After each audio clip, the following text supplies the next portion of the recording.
Chrissy, we're going to ask you to sit out for a little bit because we have a special guest. Get her out of here! Get the woman out of here! Because we have a special guest from his car.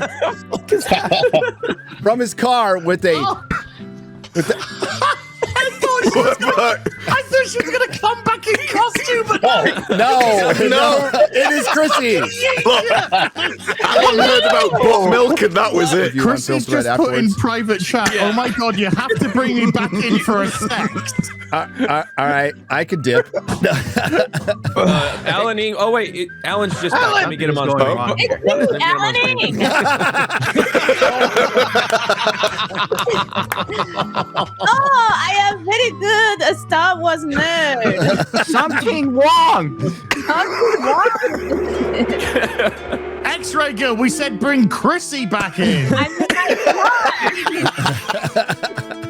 I'm here in my car to report back on the latest goings on.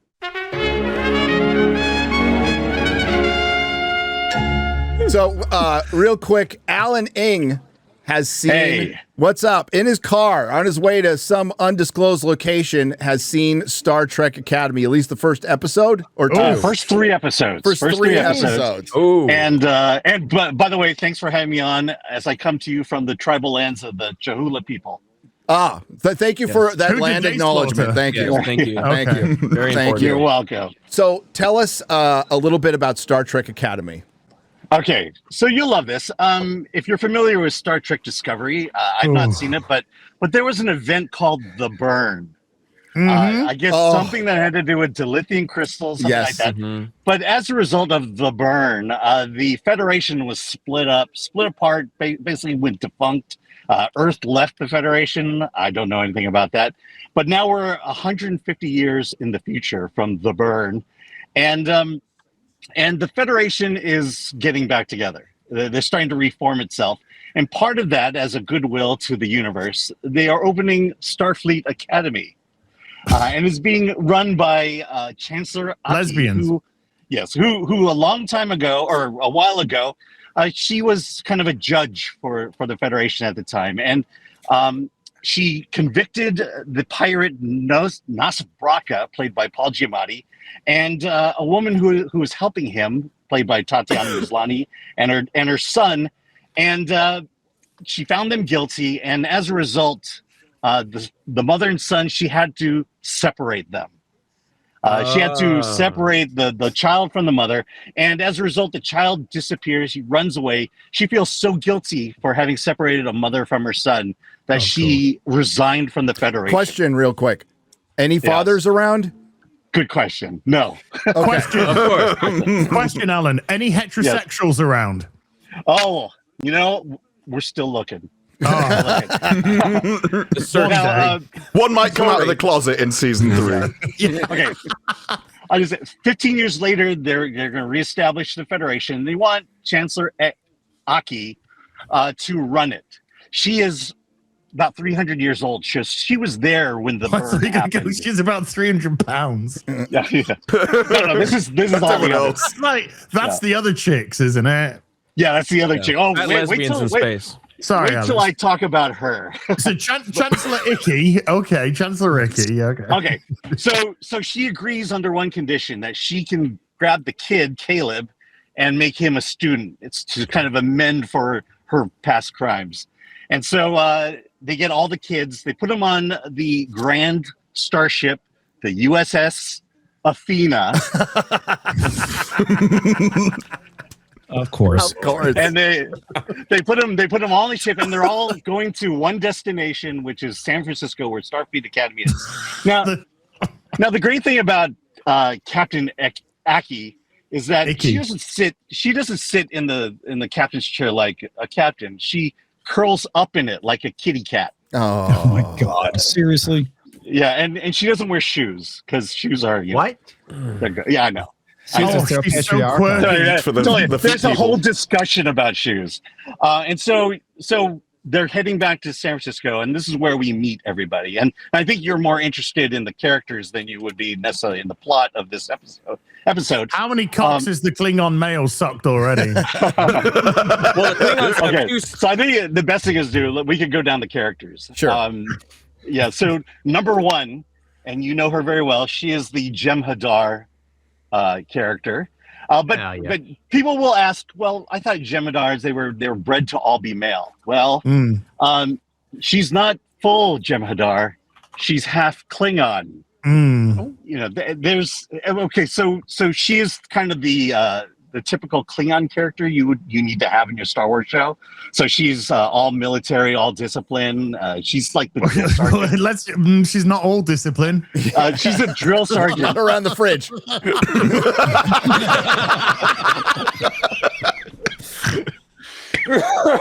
She's militant about that fridge. Now she sets the tone for the entire series. There's nothing serious about her. The show is basically, you could call it James Gunn's Star Trek. That's the tone. Guardians of the Galaxy again. Oh no! Yeah, It's an irreverent, wacky space adventure, Alan. Now, did you I wouldn't say wacky, but it's everything's that light tone. Everything you have to have like sketches. Pretty much sketches during the show. It's the show is basically, it's exactly that poster we all love. It's tell One us Tree about Hill in space. the Klingon. Tell us about the Klingon. Hold on. Yeah. Legit question, Alan. Legit question. Does Yes. Paul Giamatti whistle the theme tune for Star Trek as he walks down the corridor as he does in the trailer? Oh, I don't remember. I wasn't even thinking about it. I don't remember him not doing it. It's possible that I just missed it or I didn't care about it, but I don't remember him doing it. I think you would notice something like that. So tell us about the Klingon. Then I have one more question about another character. Yeah. So the Klingon Jaden, whose sister is Will Lowe from the House of Smith. Jaden. Jaden, yes. Jaden. Jesus, what? Ryan Jaden. Oh my His god. last name's Jaden Rami. My name is Steven. You know, I was going to say, like, everything about this show sounds like it was written for progressive millennials. Now I'm seeing that it's written by It is. progressive It millennials. is. It is. Yeah. Right. Yeah. So Jaden was pretty much raised by his mother. And so I can tell. he sees the Klingon world differently than all the others, such as Because he Klingon appreciates- women are so sensitive. Yes. The same people where they're like, no, they could never date a human man. They would kill you. They would literally break you. Listen to this. He goes on to say how much he appreciates beauty over honor. He is not the fierce warrior you would think he should be, nor is he built like the fierce warrior. Is he a gay Cleon? He must be. Yes. Yeah. He Yes. must be. Really? There's another. made a pass at him, but he turned her down for John Athon. So, Alan, Think about it. think about it. Tell me about the deaf Betazoid. Oh, Because I just Okay. want to point this out. You said do they use sign language? yes, they do. Okay, so this is 1,000 years in Trek's future, and this is hundreds of years after they replaced Picard's consciousness into a robot, but they can't conquer. And Geordi can see, They replaced Geordi's eyes. but they can't. Yeah. But it's also the same can, series they that can. had a guy in a wheelchair. So. But Gary, the captain also wears glasses. 1,000 years after after the original series. I'm thinking they She would have wears worked out LASIK like perfectly by then. Oh, by the way, so no need anymore for teleporters, teleport pads. They're doors now. A door appears and you just walk like through in it. Picard. In Picard, they had, What? Oh, is that how they do it? Okay. So one thing that happens is the Caleb character, he's kind of this scoundrel, this hacker who's lived on his own for a long time. He refuses to wear a Federation uniform. So they push him through a door. And when he goes through the door, he's in full suit on. Federation uniform and has a haircut. But they asked that actor, "What do you bring to Starfleet?" And he went, "I don't care." And that's his main characteristic that he brings to the show. Yeah, well, he's the rebel. He's the bad guy of the group. Oh. He wants to. Okay, here's the story arc of season 1. He wants to find his mother. You saw that in the trailer, and that's basically the elements of that appear throughout the entire series. And so he doesn't really want to be at Starfleet Academy. He just needs to figure out a way to get out of there and find his mom.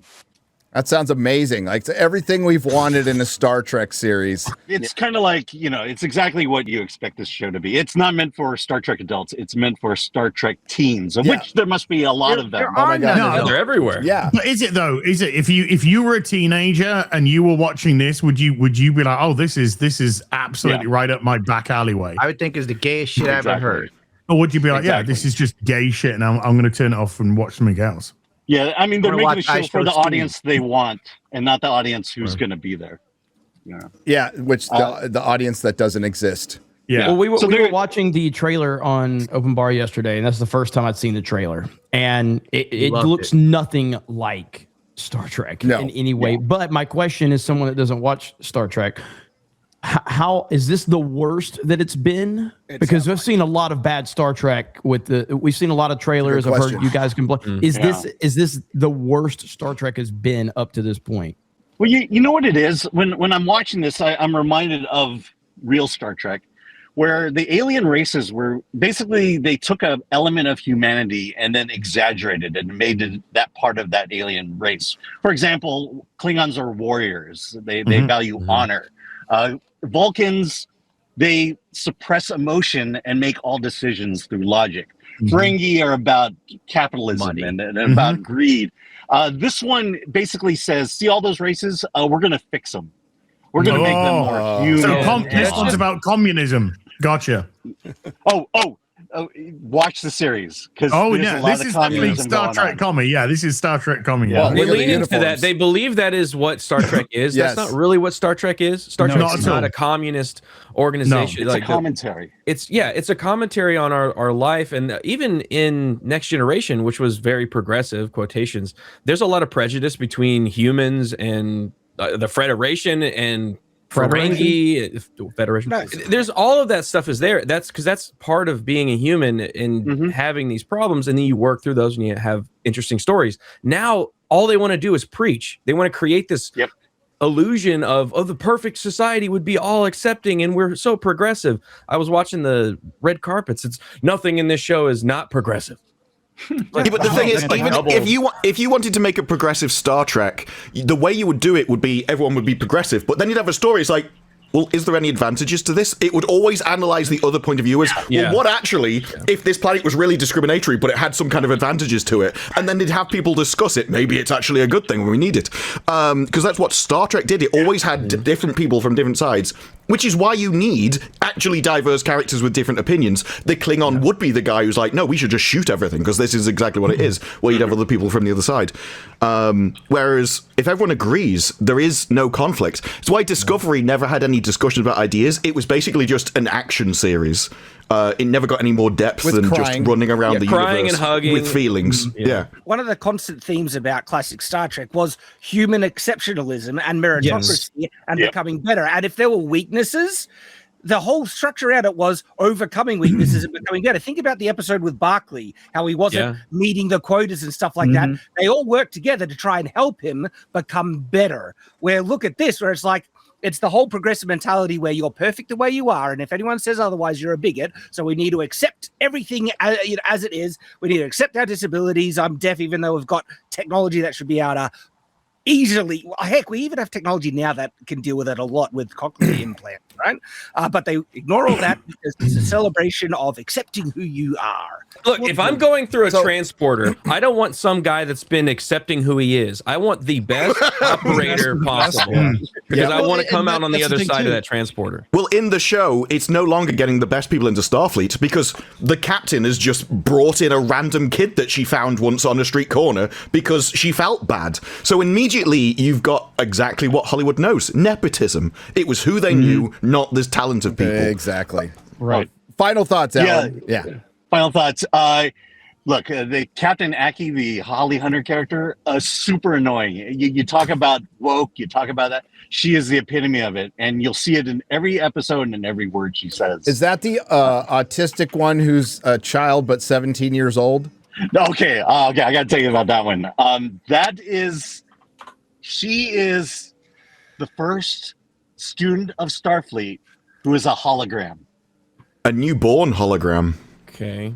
But she's 3 months old, basically, and they programmed her to be 17, which is why she acts the way she does. Oh my god, that's so retarded. Why would you program somebody? Why do they make her look the way she does?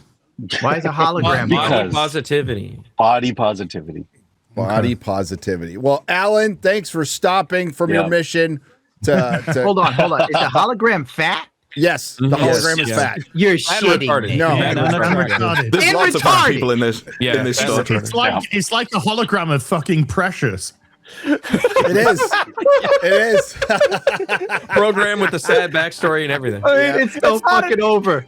It's hard enough to suspend disbelief. And if anyone could pick any body shape in the world, what do you think that? Wow. 1,000 years in the future, 1,000 years into Star Trek's future, not just from ours. So, it's ridiculous. Thanks, man, for coming by, giving us a quick review. Yeah, have fun watching it. Oh, I will. We won't. It's gonna be glorious. Nerderotic.com. Please subscribe.